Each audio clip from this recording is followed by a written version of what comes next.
그래도 여러분 이런 기사가 나와도 후원하실 분들은 후원하시고 이게 후원하는 사람들 후원하지 못하도록 겁주는 거거든요. 더 후원하실 분들은 후원하고 우리가 더 이렇게 바른 이야기를 해야 될 사람들은 바른 이야기를 해야 되는 거죠.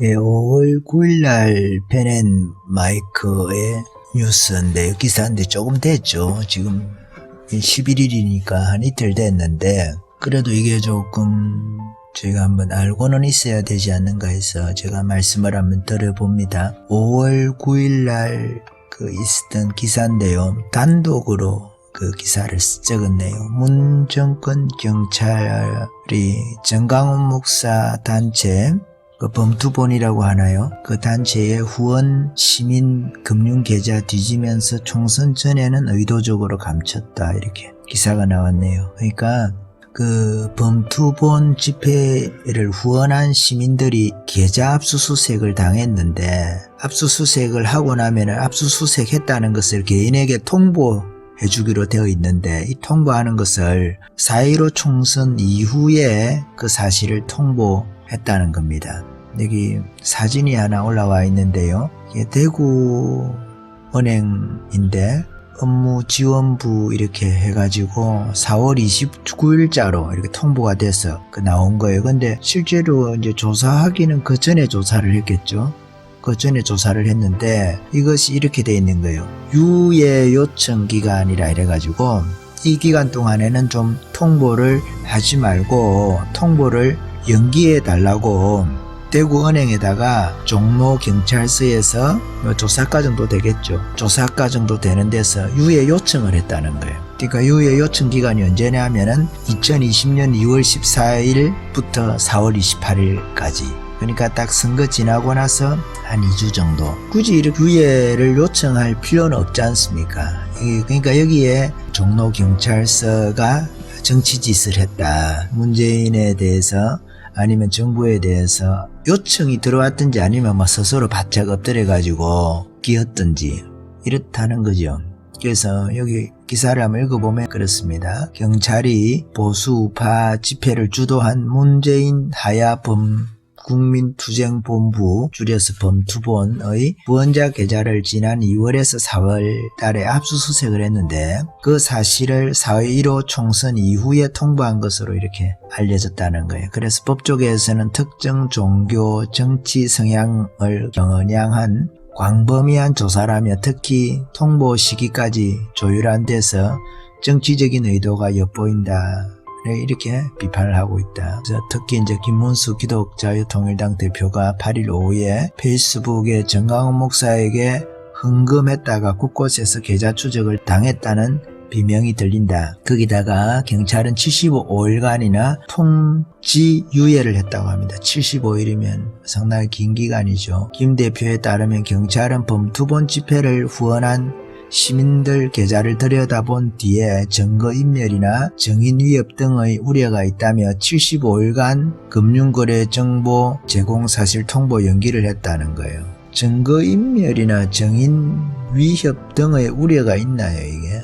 증인을 어떻게 위협하나요? 이게 핑계를 댔다는 거죠. 두 가지 증거인멸이라든지 증인위협 등의 우려가 있어서 통보 연기한 이유 통보 연기한 사유에 대해서 그 두 가지 증거인멸하고 증인위협 참 이해할 수가 없는 것인데요. 당사자 모르게 계좌에 대한 조사를 은밀하게 진행하고 은행에서 총선 끝날 때까지 이를 공개하지 말라고 협조를 부탁한 모양새다 이렇게 적고 있습니다. 김 대표는 이에 대해서 총선 끝날 때까지 통지를 미뤘다가 선거가 끝나고 본인에게 계좌 추적 사실을 통지하는 수법이 오거돈 부산시장 성추행 사건 처리 발표 유예 모습과 똑같다 이렇게 비유를 했습니다. 김문수 지사가 그랬다는 거죠.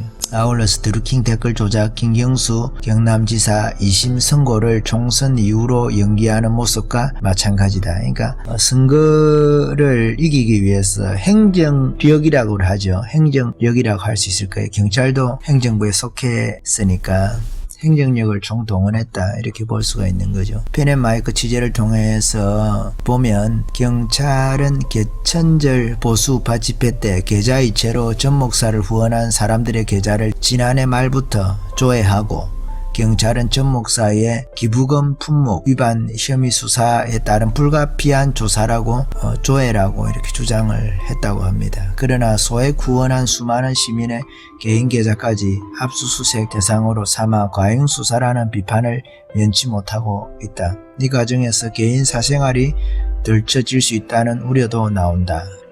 김 대표는 페이스북에 어제 퇴근을 하니 지난 2월 하순에 종로경찰서에서 제 계좌 조회를 했다는 통지서가 도착한 것을 봤다는 한 시민의 제보를 공개하며 사진을 첨부했다. 페이스북에다가. 그래서 이제 김원수 지사가 이렇게 공개를 해서 이제 알게 됐다는 거죠. 펜앤마이크에서. 이에 내가 사랑제일교회에 헌금한 것에 대해 계좌 추적을 한 모양이라며 현 정부의 악행이 정말 끝이 없다는 것을 실감했다는 시민의 목소리를 전했다.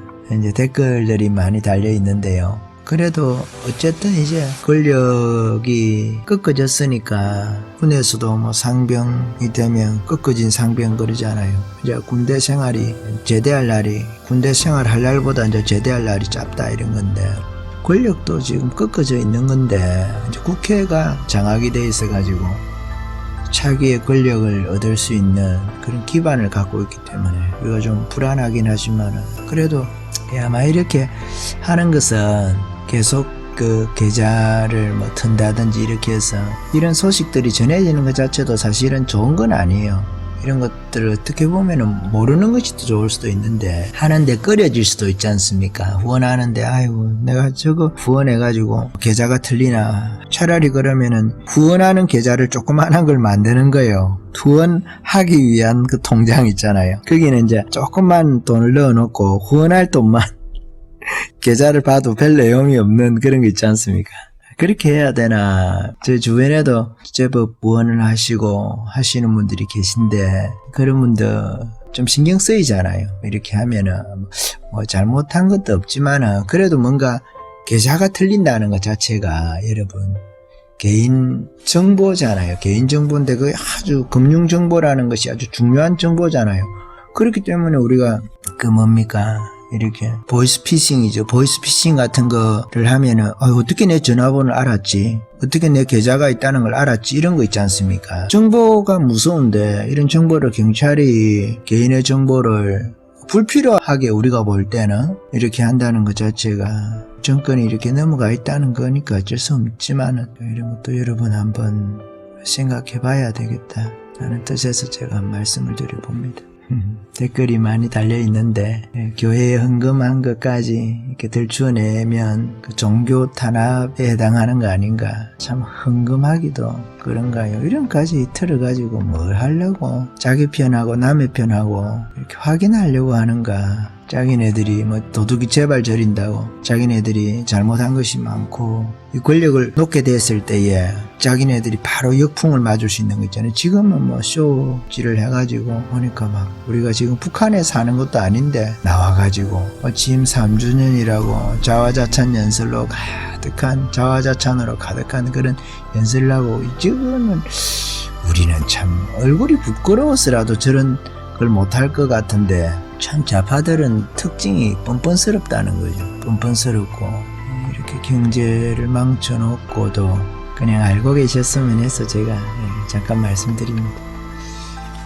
그래도 여러분 이런 기사가 나와도 후원하실 분들은 후원하시고 이게 후원하는 사람들 후원하지 못하도록 겁주는 거거든요. 더 후원하실 분들은 후원하고 우리가 더 이렇게 바른 이야기를 해야 될 사람들은 바른 이야기를 해야 되는 거죠. 왜 그런 것을 이렇게 무서워하니까 이 정부가 집회가 얼마나 민주주의 사회에서 큰 역할을 하는지를 알고 있어요. 집회가 정말 무서운 거거든요.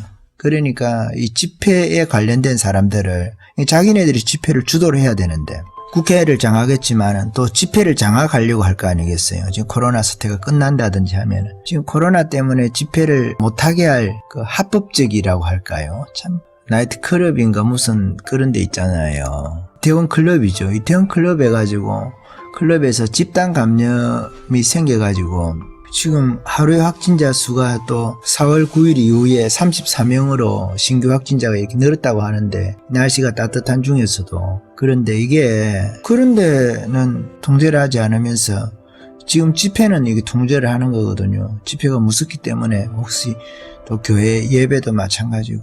그러니까 집회를 자기네들이 장악을 못하면은 남도 그렇게 하지 못하도록 그렇게 하려고 하는 것인데, 코로나 때문에 이 정권은 신이 난 거죠. 집회도 못하게 해. 또 어부질이라고 합니까? 숟가락 얹기 합니까? 자기네들이 이룩하지 않은 것도 자기네들이 이룩한 것처럼 해서 박근혜 정부 때 만들었던 그 방역 시스템, 그것을 가지고 지금 어떻게 보면 한편으로 정부가 중국 문 열어놓은 것을 빼고는 방역 당국에서는 나름대로 대책을 잘 세우고 있는데, 그런 것들도 다 자기네들이 그 어부질이 하는 거죠. 어부질이라고 합니까? 그런 것을 공로 가로채기라고 합니까? 그렇게 하는 거죠. 그렇게 하는데 줄 수가 없지만 있습니다. 이태원 클럽 이런 것은 지금까지 조치를 안 했다는 거죠. 무슨 말이에요? 교회 예배는 금지시키면서 교회 예배보다 이 사람들은 더 유흥 주점이고 이러니까 더 가까이에서 그 접촉을 할 거 아니겠어요? 그 중지 안 하고 지금까지 있었다는 건데, 교회 예배만 맨날 행정명령 때리고 아주 고발 조치하고 이렇게 했는데, 서울시장도 마찬가지고 그래 해놓고 이 나라가 미쳐 돌아가는지. 여기 뉴스 보는 김에 하나 더 보면은 조국 부인 정영심 구속 200일 만에 석방이 됐는데 지지자들이 모여가지고 사랑해요 교수님 연호를 하고, 우리가 이런 나라에 살고 있습니다. 이런 박근혜도 구속 상태에서 계속 구속을 연장하고 해가지고 하는데, 이런 범죄 사실이 거의 확실할 수도 있는 확실한 이런 사람을 불구속 상태에서 재판을 받게 하고 말이죠. 참 뉴스를, 이런 것 때문에 뉴스를 잘 안 보려고 그래요. 사실 제가 뉴스 보면 막 답답한 이야기들만 나오니까. 그래서 여러분들도 뭐 마음이 비슷하지 않습니까? 뉴스 하나하나 보면 막, 그렇지 않아도 저도 막 머리카락 빠지는데, 뉴스 보면 막 머리카락이 더 빨리 빠지는 것 같아. 머리카락이라고 합니까? 그래서 어쨌든 이제 정강훈 목사님 그 이야기가 나와서, 후원계좌 이야기 나와서 제가 한번 읽어드립니다. 다 알고 계실 분들은 알고 계실 거예요. 저도 이렇게 한 번씩 이렇게 펜에 마이크 들어가서 무슨 뉴스가 있나. 요즘에는 막 뉴스를 잘 안 보니까 그렇습니다. 여러분, 그래도 후원하실 분들은 후원하시고, 정부가 두기를 원하는 수대로 두면 안 되거든요. 또 한교안이 이야기해서 미안하지만 집회 이런 데에서도 좌파 언론들이 원하는 대로 수를 두면 그 지는 거거든요. 따라 떠가지고 어떻게 이겨요? 저렇게 해서 후원하는 것을 못하게 하려고 하는구나, 집회를 못하게 하려고 하는구나. 그러면은 지금은 여건이 그렇지만은 그럴수록 집회를 하고 그럴수록 후원을 해야 이길 수 있다 하는 생각이 듭니다. 여기까지 할까요?